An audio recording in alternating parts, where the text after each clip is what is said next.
sourdough bread is super fun, and it uses just a few ingredients: flour, water, and salt. The key to sourdough is the starter, a mix of flour and water that captures the natural yeast from the air. I have 7 steps in my sourdough bread making process. First, I make the starter about a week before.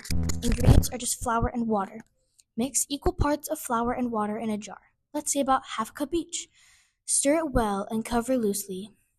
Leave it at room temperature. Each day for a week, feed the starter by throwing away half of it and adding a fresh 1/2 cup of flour and 1/2 cup of water. After about a week, your starter will be bubbly and ready to use. Next, prepare the dough. My ingredients are 1 cup of starter, 3 cups of flour, 1.5 cups of water, and 1.5 teaspoons of salt. Mix the starter with water in a big bowl. Add the flour and salt, then stir until it forms a sticky dough. Cover the bowl with a clean towel and let it sit for about 4 hours. This is called fermentation. That's where the dough rises. I choose to use cold proofing. Cold proofing is when you let your sourdough rise in the refrigerator for an extended period, usually overnight or up to 24 hours. It's like giving the dough extra time to develop flavor while slowing down the yeast activity because of the cold temperature. These are my 3 reasons why I like to use cold proofing. First, it has better flavor. The longer and slower the fermentation is in the fridge gives the bread more of a tangy and complex flavor. Convenience. You can mix your dough one day and bake it the next without rushing.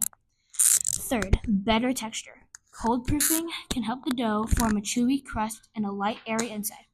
How to cold proof. After shaping your dough and letting it rise at room temperature, the final rise. Instead of baking it right away, you cover and place it in the fridge. The next day, or whenever you're ready, you take it out and bake it directly without waiting for it to warm up. Cold proofing is great for improving your bread, and the dough becomes easier to handle when it's chilled. Personally, I love cold proofing because it makes it so much easier and gives you a lot more time to prepare. But the fourth is to shape the dough. After about 4 hours, the dough should be bigger and puffier. Sprinkle some flour on your hands and on a clean surface. Take the dough out and gently fold it into a round shape. Let it rest for 30 minutes. The final rise is when you put the dough in a bowl with a towel and let it rise for another 2 to 4 hours. The dough should look puffier again. Bake the bread.